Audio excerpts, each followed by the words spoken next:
O patrimônio cultural em pauta pelos 1080 AM. Momento do Patrimônio. Produção e apresentação, Guta Teixeira e Diego De Vincenzi.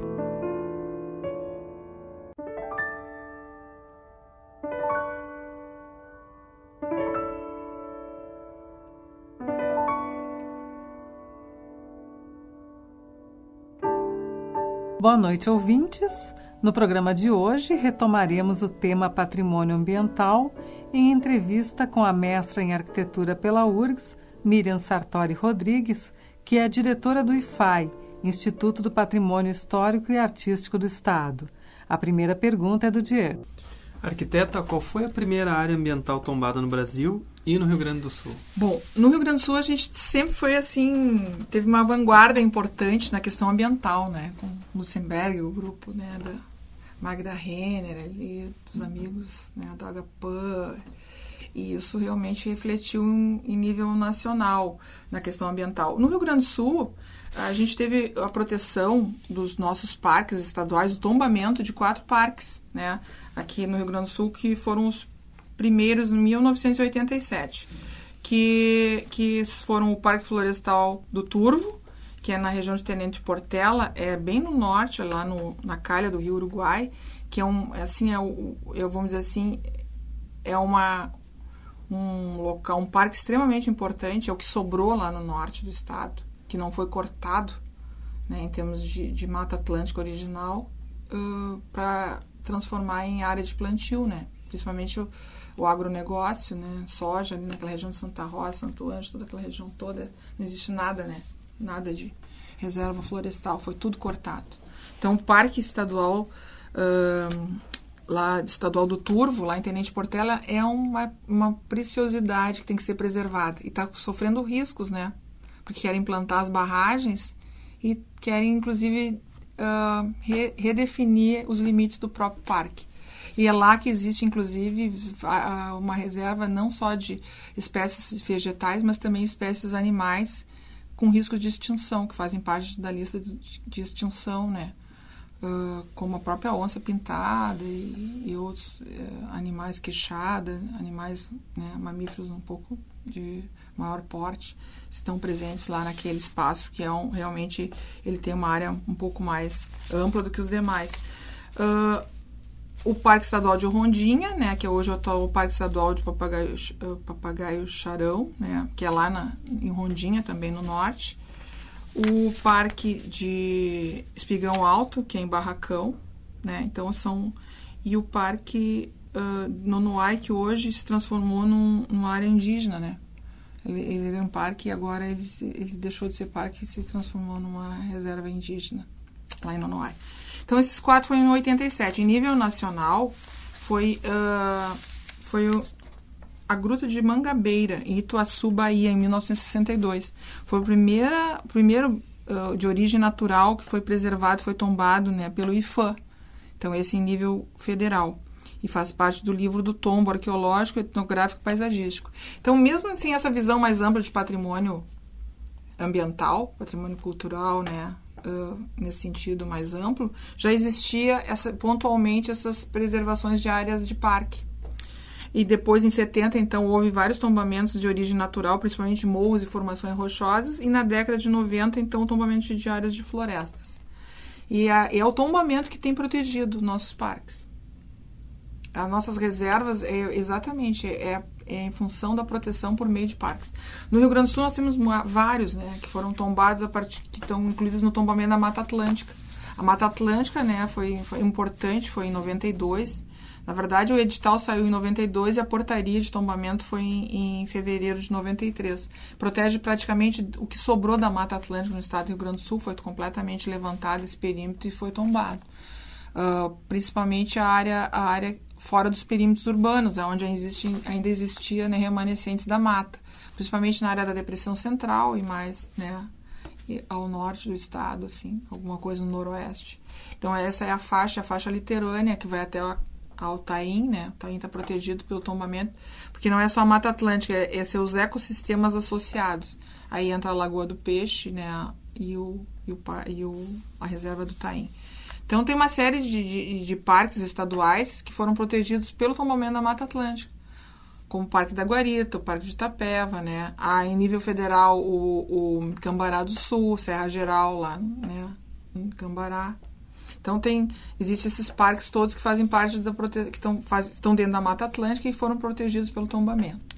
Então, acho que isso aí foi extremamente importante. Isso foi uma forma, como a Mata Atlântica é um ecossistema completamente ameaçado, né? Porque a ocupação toda do litoral é no litoral do Brasil e a Mata Atlântica está no litoral. Então, é bem complicada essa tentativa de preservação, mas o tombamento nos dá um pouquinho mais, vamos dizer assim, segura um pouquinho mais essa devastação toda, né? Que, pelo menos para ter alguns remanescentes desse bioma, desse ecossistema tão importante, de tanta diversidade como é a da Mata Atlântica. A senhora tem conhecimento de áreas tombadas em Porto Alegre? O Parque Delta do Jacuí, ele é um parque tombado, faz parte do tombamento da mata, e já foi, né, em função da ocupação, porque é isso que acontece, a gente tem o tombamento, mas não tem o disciplinamento, não tem, agora os parques foram no Sistema Nacional, né, de Unidades de Conservação, o SNUC, é importante que seja feito os planos de manejo de cada um dos parques, né, tem todo um processo de construção por meio de conselhos do parque, infelizmente, né, falta uma estrutura de fiscalização. E, além de tudo, os parques têm problemas que, quando foram definidos, tem a questão da terra, né, da desapropriação, da indenização, porque tem algumas áreas particulares que estão dentro desses parques e que tem que ser, no caso, né, ter feito toda essa regularização fundiária, que muitos não foram feitos. A grande maioria dos parques tem esse problema, né, da regularização fundiária. Então, e no parque, por exemplo, aqui no Delta do Jacuí, ele está completamente ameaçado, né?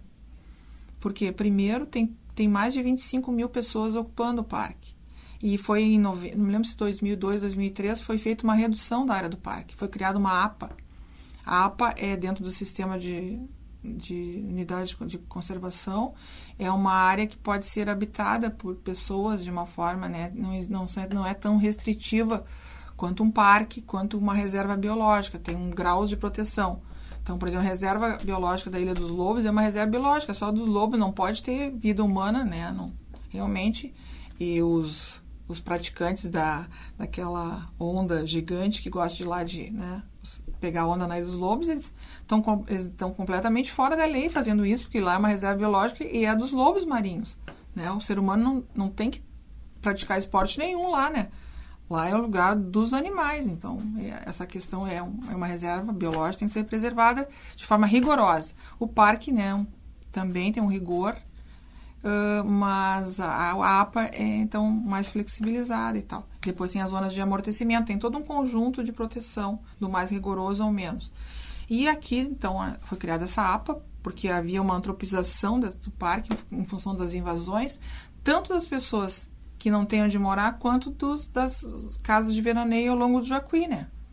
Tem muitas, aquela região no delta, nas margens do rio Jacuí, aquelas casas de veraneio, casas, né, inclusive, né, com marina, com parque, com, né, trapiche, todas para o pessoal chegar de barco, foram todos ocupados de forma irregular, porque ali está dentro de um parque, né, mas foram ocupados. Então, e agora outra coisa que eu chamo a atenção é com relação à rodovia do parque, né.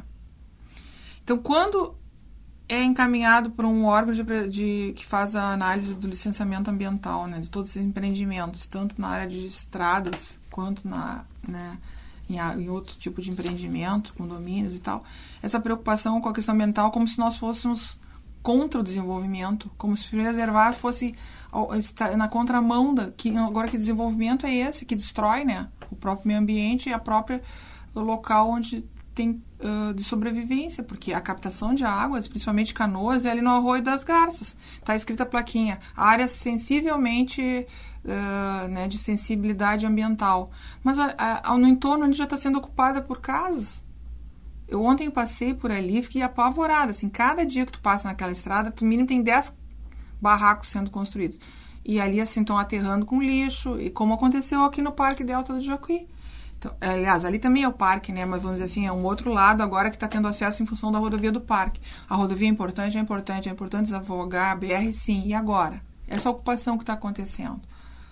Antes que aconteça, então, as prefeituras têm que ajudar no sentido de manter aquele espaço preservado. Porque o próprio abastecimento de água das cidades, é o caso do Rio dos Sinos no verão. O que está acontecendo com São Leopoldo, Novo Hamburgo? Né, que não existe, tem que haver, né, um corte de água porque o rio não consegue abastecer, claro, em período de verão, chove pouco e tal, completamente poluído aquele rio. E agora aqui no Arroio das Garças é outro lugar crítico, o prefeito de Canoas que preste atenção no que está acontecendo ali. Eu acho que o ideal seria exatamente ter uma vigilância, o guarda-parque, né, para fazer essa ronda fundamental para a preservação da área, porque é dali que se retira a água do nosso abastecimento de Porto Alegre também. Então, assim, nesse sentido, existem os parques, é uma forma de proteção desses espaços, desses ecossistemas, principalmente os banhados, e é ali que, né, toda a criação da fauna e flora, né, típica daquele ecossistema, e que está em ameaça, constante ameaça. A própria ocupação da zona sul da cidade, né? Com agora a expansão urbana em termos de construção da Zona Norte agora está se estendendo para a Zona Sul. Então, agora, essa preocupação. Que tipo de planejamento é feito na cidade com relação a esses espaços? Né? Existe alguma preocupação por parte da gestão municipal de proteger essas áreas? Qual é o planejamento que está sendo feito em Porto Alegre em termos de expansão urbana? Quem faz a expansão urbana de Porto Alegre são os empreendimentos imobiliários. Então, é isso. A cidade tem que ser planejada, tem que ser projetada e tem que ter os espaços de preservação. Não pode ser tudo arrasado. Infelizmente, não é isso que a gente está verificando, né? Então, acho que é um apelo que eu faço assim, para as autoridades e para as pessoas terem consciência do que está acontecendo. E ajudar, inclusive, a fazer o seu processo cidadão de participação, né? De denúncia, de exigir que os órgãos façam o seu papel, cumpram o seu papel. Parece que as pessoas estão meio assim, atônitas, não percebem o que está acontecendo. Então, acho que, nesse sentido, acho que o rádio aqui, né, esse programa é fundamental para a gente divulgar essas ideias, pelo menos para as pessoas pensarem um pouquinho. Arquiteta, quais são as restrições que o tombamento determina? Bom, o tombamento na verdade, é um processo administrativo que é específico dos órgãos de preservação. Os tombamentos podem ser em 3 níveis, né? Federal, que é o IFAM, que é o órgão, né, responsável pela preservação do patrimônio em nível federal. O IFAI, que é o instituto onde hoje atualmente sou diretora, né? Instituto Patrimônio Histórico e Artístico do Estado, vinculado à Secretaria de Cultura do Estado do Rio Grande do Sul, que faz a proteção em nível estadual, e municipal. No caso de Porto Alegre tem a EPAC, né, que é a Equipe de Patrimônio Histórico e Cultural de Porto Alegre, que faz a proteção em nível municipal, assim como Pelotas, assim como outras cidades, né, de médio porte tem suas instâncias, sua forma de proteção, seus institutos para fazer a proteção em nível municipal. Infelizmente, os municípios não estão fazendo seu papel. O Estado tenta fazer o trabalho de uma forma bastante, vamos dizer assim, ampla, até em função da nossa dificuldade em termos de estrutura, né? Mas os municípios, inclusive a gente tem muitas vezes que fazer o trabalho que os municípios deveriam fazer para as comunidades não perderem totalmente suas referências.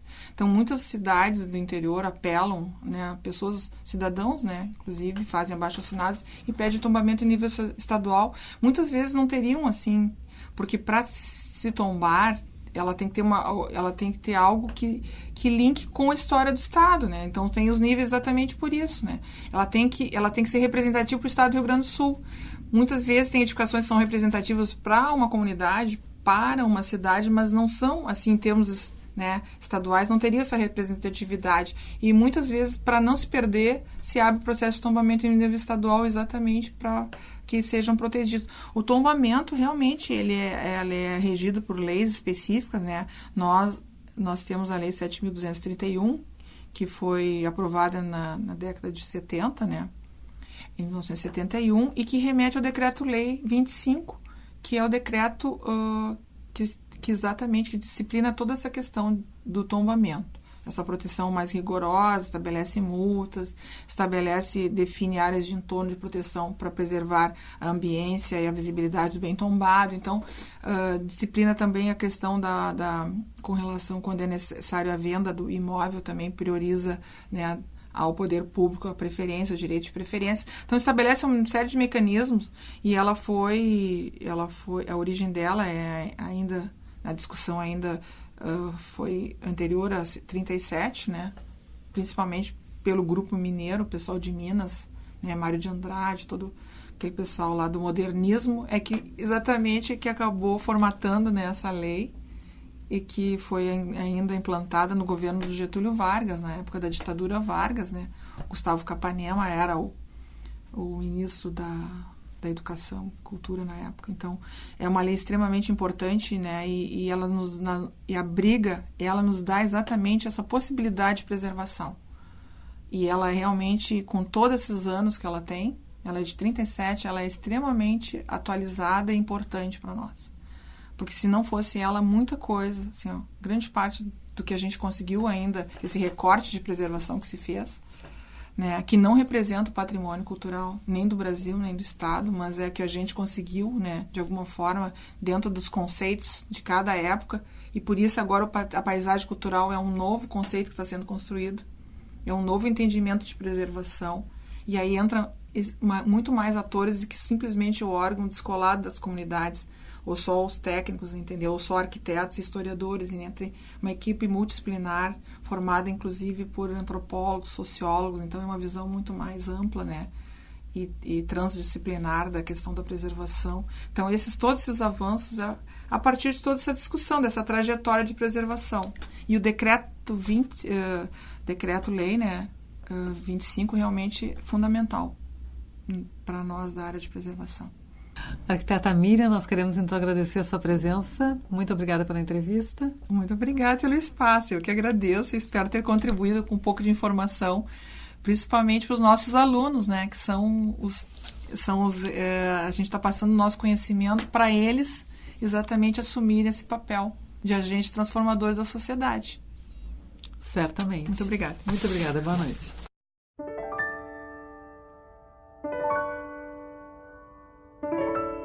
Conversamos hoje com a mestra em arquitetura pela URGS, Miriam Sartori Rodrigues, que é diretora do IPHAI, Instituto do Patrimônio Histórico e Artístico do Estado. Momento do Patrimônio é uma realização do setor de patrimônio histórico da Superintendência de Infraestrutura da URGS. Produção e apresentação, Guta Teixeira e Diego De Vincenzi. Gravações, Fernando Rabelo. E mesa de áudio, Jefferson Gomes. Boa noite a todos e feliz semana. Feliz semana. Feliz semana.